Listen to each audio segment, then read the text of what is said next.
Hey, greetings and welcome, Twitizens, to another episode of the wonderful world of Twitter for business and branding.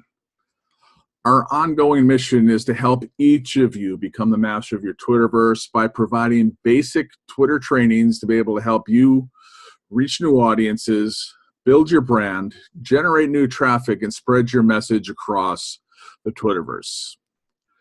Tonight, we're going to go through some of the biggest mistakes that people make on social media and Twitter, and also be able to cover the real ROI of social media, which a lot of people miss.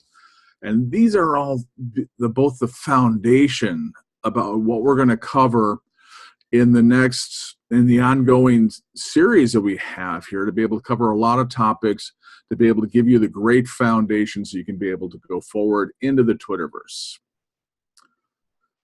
So in no real particular order, that I've just come up with some of these ideas, the biggest mistakes that I've seen people make since I got online back in 2008.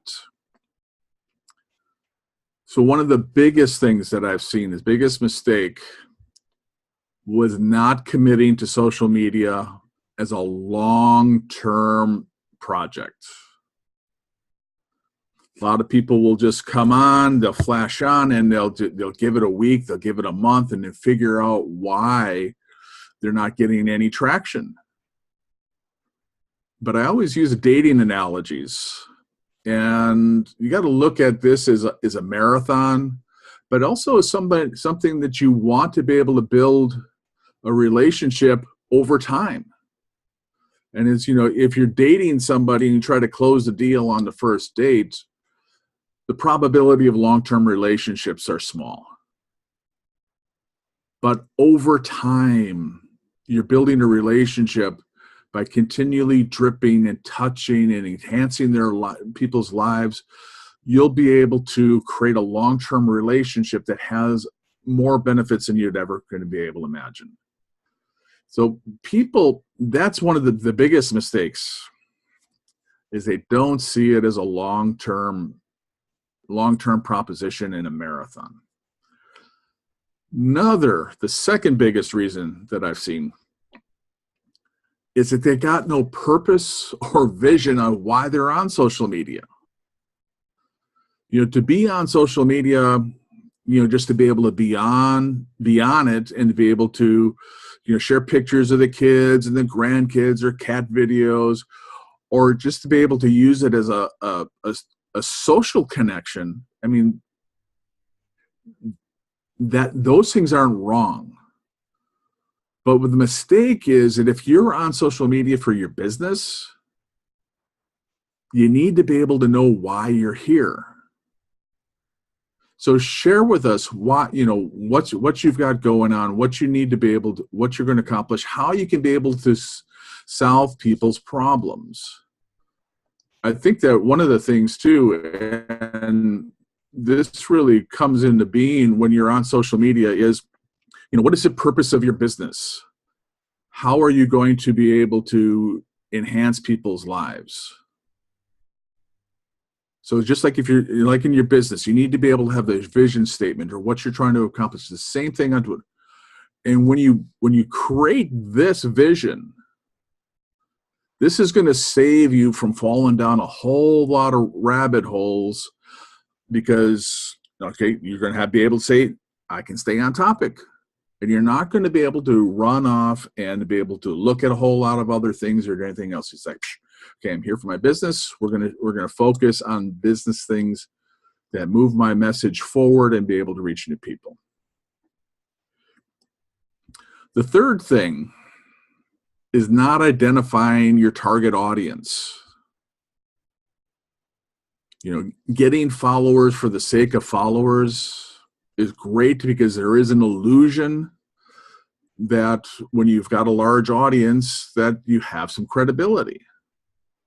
But if they're the wrong audience, it doesn't really make any difference. So those are some of the things that I help with people, that we manage accounts for people. We do some consultations, is we help people be able to target that audience. Who is it that's more apt to be able to be interested in your conversation. Now, a lot of people, this is an overwhelm thing for a lot of people when they first get on, because there's just, bazillions of conversations going on. And just imagine that if you were at a networking event at a stadium, there's 100,000 people going on, so they all got different things that they want to be able to talk about. So you would drive yourself crazy trying to be able to keep up with all those conversations. But if you identify your target audience and your niches and the conversations that you want to be able to have, and that's all doable with search tools on Twitter, is you can be able to narrow in on those conversations and find people who are, that you can be able to learn from, or you can be able to add value to. The next reason is that you have no real followers. So it's worse than just not being able to have the wrong audience, is if you got a lot of fake audience. And this comes from a lot of applications that will try to be able to sell you thousands of followers for $39. Well, one of the things that they do is they create a whole bunch of fake accounts. They get your $39, and then they have all their fake accounts follow you. But when they get shut down by Twitter a couple of months later, all of those accounts are gone, and your numbers plummet. So you'd want to be able to, get real followers. And, there are a couple other tools that will show you, if you're looking at adding followers, to be able to, when it's been since they've last tweeted. So when I add new followers, I'm looking for people who've tweeted within the last day. And if they hadn't tweeted in the last week or 2 weeks, I'm probably going to unfollow them. So you're going to want to have people who are active. And these numbers too will be important. We'll cover that later on, as far as your clout scores, your cred scores, your influencer ratings, and all the different things. Is having a lot of fake followers, spam followers, inactive followers will actually be a detriment to your social media scores. The next point, big mistake that people make, and we could probably talk about an hour about this, and we're going to cover this in some of the foundational pieces, in the next couple of weeks, is an incomplete profile. On Twitter, your profile is search engine optimized. You got 160 characters on Twitter, and with that, you can be able to list out keywords that people are going to be typing in to find solutions for their problems. So a mistake that people make, one, with their profile, is they put in a lot of fluff words, like, I like to work with people who do this. Okay, with only 160 characters, what's the key point? Okay, so you want to be, if you're a life coach, or a success coach, sales coaching, weight loss, kind of whatever the niche is. Now think about, what are people typing in to Google or any other search engine to find solutions for the problems, and you want to be able to fill your profile in with those keywords. So if you looked at mine on Twitter at Gary Loper, you'll see keywords. There's coaching, motivation, inspiration, Twitter expert, free ebooks. So those are things that I want to be found for. And so fill up your profile with that. Now, more in profile, because this is important, because that's how people are going to find you. But once they find you, your profile also includes your picture. So that should be a current head and shoulder shot, not a default egg or a glamour shot from 20 years ago, or pictures of your kids. I don't even think about cartoons are really a connection if you're on here for business.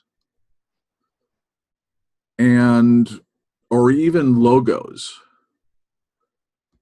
My wife Carol is a graphic artist. We love to be able to help people with logos, but your logo can be able to go up into your banner, which is also part of your profile.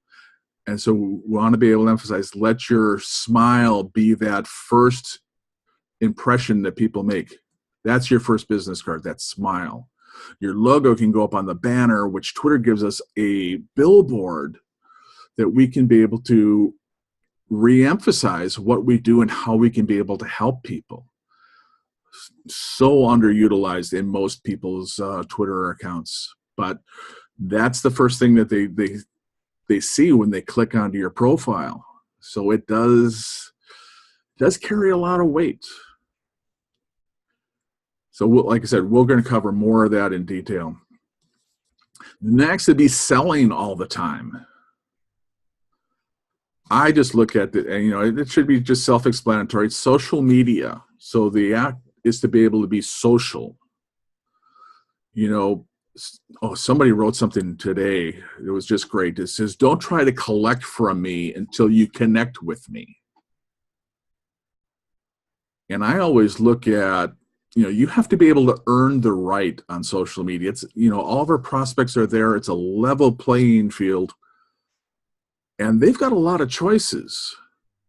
So we have to be able to earn the right through providing great content and enhancing their lives, educating them, and entertaining them before they're willing to be able to look at something that we're promoting. So once you've earned that right, and I think that comes in about 2,000, 5,000 tweets and followers, you've learned how to be able to figure out what your audience is going to respond to. Then you want to be able to use the 80-20 rule, and 20% of your tweets can then be self-promotion, but 80% is still content that is going to be a benefit for your audience. The next huge mistake is inconsistent presence. If you're going to be here for your business, be here. If you went to networking events, in-person networking events, and you're there for 2 years, and you didn't show up, and this is actually a story. A networking event that I ran, that a woman worked in an auto parts store, and she was working or networking for years. And then she made an announcement. She says, well, our business is growing so much that I can't be here anymore. I got to go work the business. Well, I don't know what happened to her business, but I can just imagine that if you're not there networking and continuing to fill the funnel, are people going to keep coming in the doors? And it's the same thing on social media. You need to constantly be able to be there, because out of sight, out of mind. You have to be seen to sell. So be there, make a commitment, and you can make a good impression in as little as 20 tweets a day. And we'll cover the formula on how to be able to do that, but it's not about you. Next mistake, and this is vital, because we see a lot of major companies who fail at this all the time. It's not responding to their audience.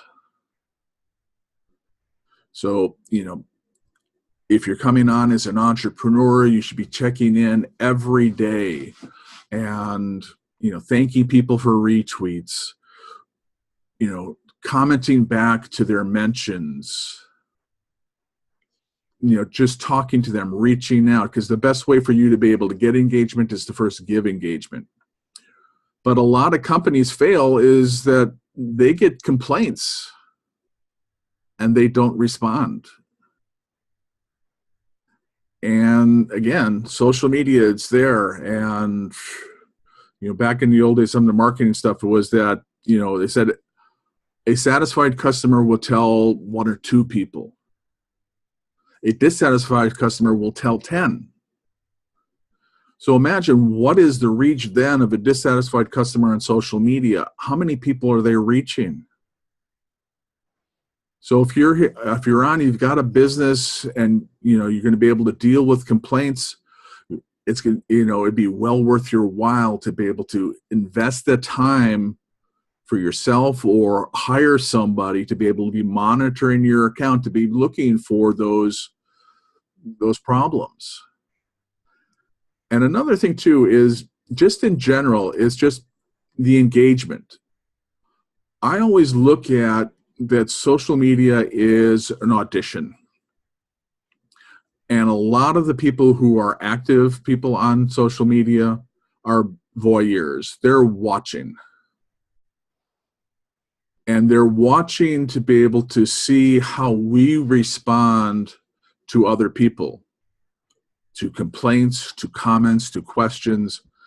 And I look at that as these are opportunities to be able to impress upon those watchers that when they feel comfortable or they know of somebody in their community who needs us, they're going to feel comfortable in being able to give a recommendation, say, hey, you need to go check them out. So again, we can talk about a lot of this stuff for a much longer time, but we want to go through these things. Next, it's self-interest. If you're just posting about stuff that's interesting to you and it's not focused on serving your audience and be able to help enhance their lives, if they invest in you or not, and in enhancing their lives without investing in you is probably the way that you're going to make the most connections and be able to fill up your appointment calendar. But again, it's not about you, it's about serving other people. And this is going to be a huge differentiation. Another mistake, and I know there are probably a lot of people who are in my audience, you're not going to be able to, this probably won't pertain to you, but picking fights or even responding to trolls. Because there's a lot of people that will just go out there and will make comments about, motivational messages about anything at all. And it just sort of seems like for some reason they get a laugh out of being able to aggravate and be able to knock somebody off their game. So picking fights or responding to trolls in a way that gets you into Twitter wars is not going to be good for you. Now the next one, and there's a lot of people who do this and they just don't understand the message that it sends. It's broadcasting the same message across all your channels, especially at the same time. Now, automation tools are absolutely great because you can be able to leverage them to be able to get your messages out, to be able to get the right blend of, promotional messages as opposed to, serving your audience messages.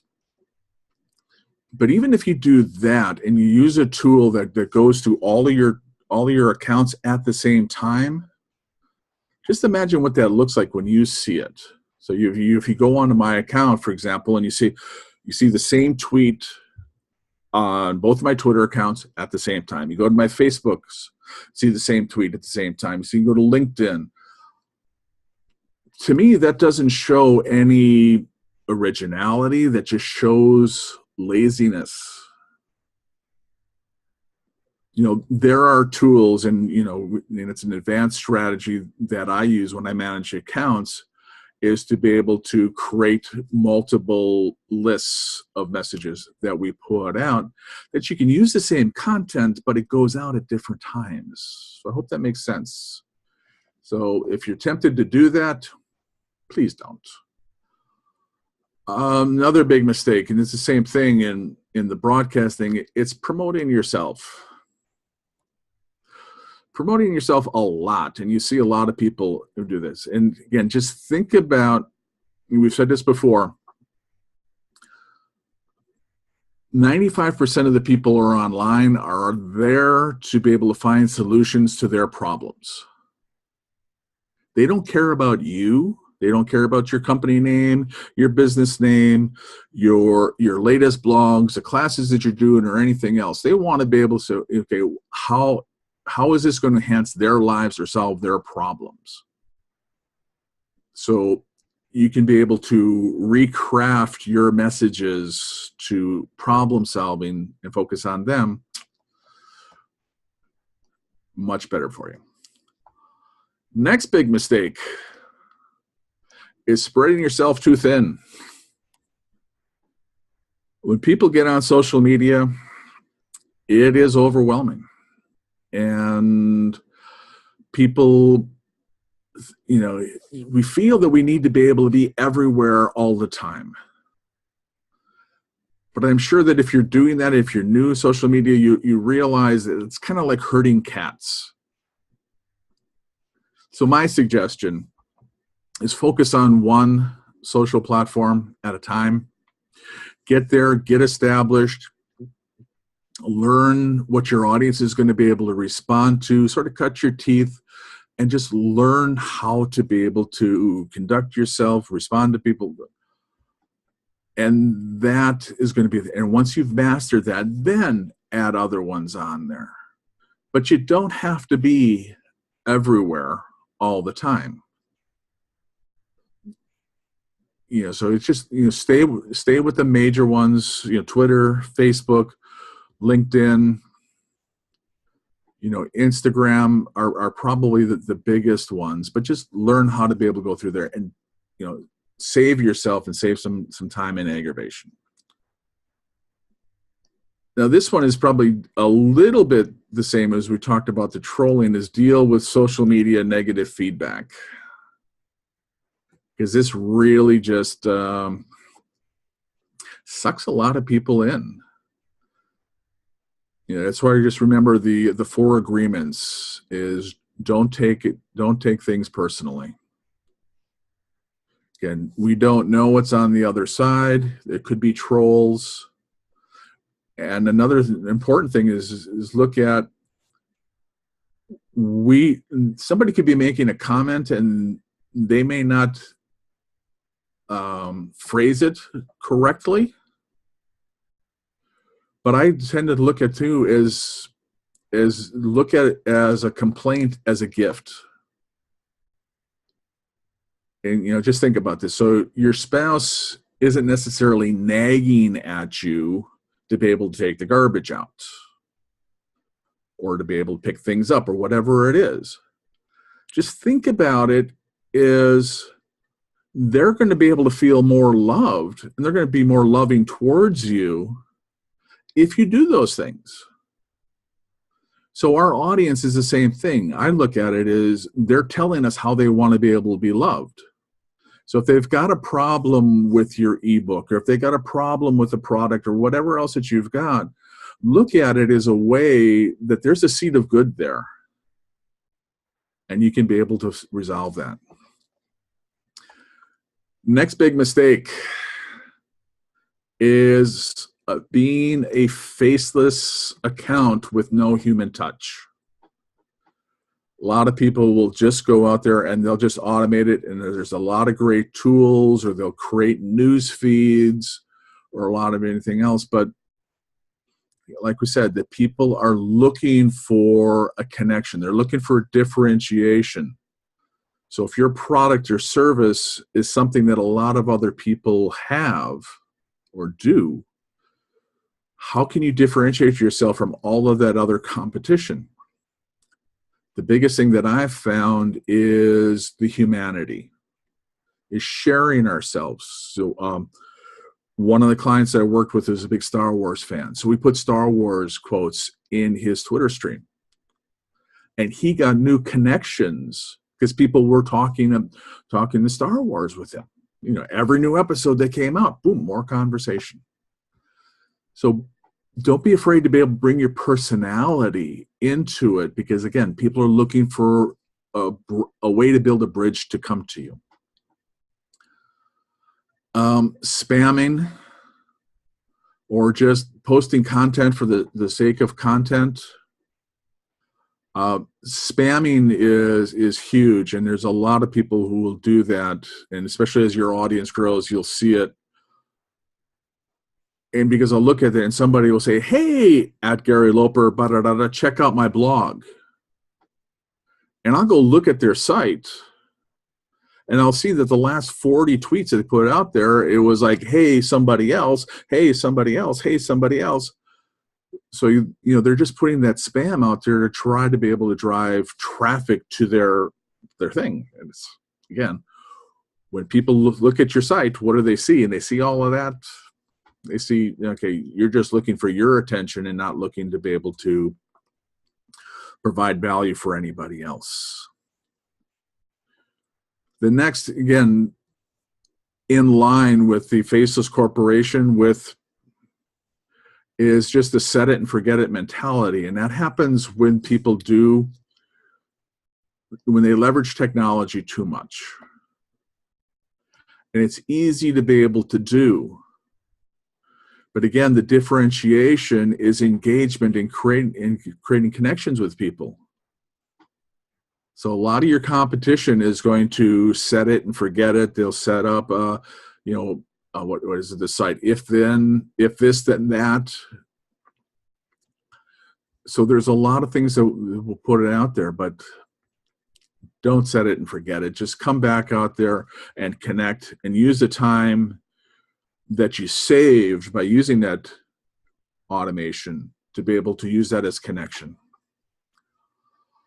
Some of these are really self-explanatory. On biggest mistakes is using foul language. Even if your competitors are doing it, don't. You know, sex, drugs, violence are all going to be big mistakes. Also, one I'm just going to throw in, forgot to be able to put this in, is that if you're on Twitter for business, social media for business, religion and politics should be avoided. Unless, of course, your product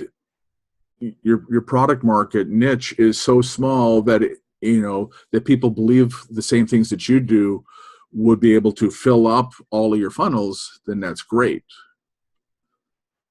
But a story that I share a lot of times is that somebody I was doing consultation with, they had mentioned that they wanted to be able to share Bible verses on their Twitter stream. And their product was fire-resistant clothing. So my only question to them was, does their product save any other lives other than Christians? So they answered themselves, and they didn't put Bible verses out there because their market reached people beyond their own beliefs. So think about that. And then the last big mistake that I want to be able to cover now is no lead generation strategy. So we covered a bunch of things, so you have an idea of things that we're going to cover in the upcoming weeks that are covered in the ebooks and the courses that I have available. But social media is an activity to be able to draw people back to your website. And from your website, you want to be able to capture their names and email addresses so you can be able to stay in contact with them. It's like, again, it's a dating analogy. You meet somebody at a crowded bar. So what's the next thing is you invite them to coffee, your website. Then you go on the next date. And so, okay, hey, give me your address, give me your email address so we can be able to stay in contact. Then you can be able to drip on them with newsletters and other things that you're doing. And so that's one of the biggest things that, if you don't look at how to be able to move the people from social media to your site, to your list, to your courses and programs, those are some of the biggest fails. So let's just run through this real quick as a recap on the biggest mistakes. Is not committing to a long-term social media project, not having a vision or purpose on social media on why you're here, not identifying your target audience, having a lot of fake followers and not real followers, an incomplete profile, you're selling all the time, inconsistent presence, not responding to your audience and your community, putting your self-interests above serving your audience, picking fights or responding to trolls, broadcasting same messages across all channels, spreading yourself too thin, dealing with negative feedback, being faceless with no human touch,